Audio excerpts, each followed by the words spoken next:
muitas vezes essa não é importante para a produção que, ó, por exemplo, o Renatinho, precisa virar o jogo em casa depois do que entregar ele aqui no Bataclan, se ele dá para o DPI, né? Possível que ele dá. Um carro desse já vai melhorar a situação dele. Realmente, Zé Pio? Exato. Como é que você fez durante a vida para depois curtir a aposentadoria e criando e trazendo alegria e principalmente mais luz ao mundo? É mostrando a raça dessa. Vai tirar retrato, não tirei. Eu quero ficar amarrado. Só criança de novo, como eu tornei uma criança. Porque tem muito brinquedo, né? É um carro que atrai muitas pessoas, tanto gente novo, né? Aliás, se você quiser, encomenda logo, a pessoa pode encomendar no Dia das Crianças, um carro com o tema do Dia das Crianças.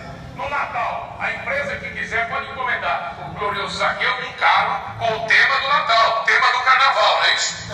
Esse carro, realmente, esse carro é o patrimônio de Léus. É o patrimônio da cidade, que tem a cidade mais linda do Brasil, que é Ilhéus, é patrimônio dele.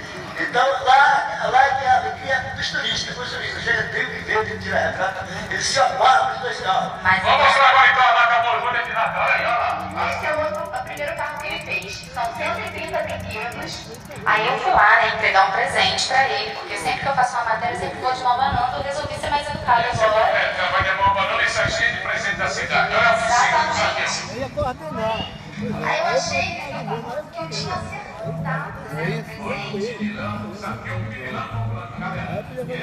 Se eu conseguir o ônibus, aí nós vamos Eu conversar. entreguei o presente pra ele achando que Coordenar é era um presente. Só que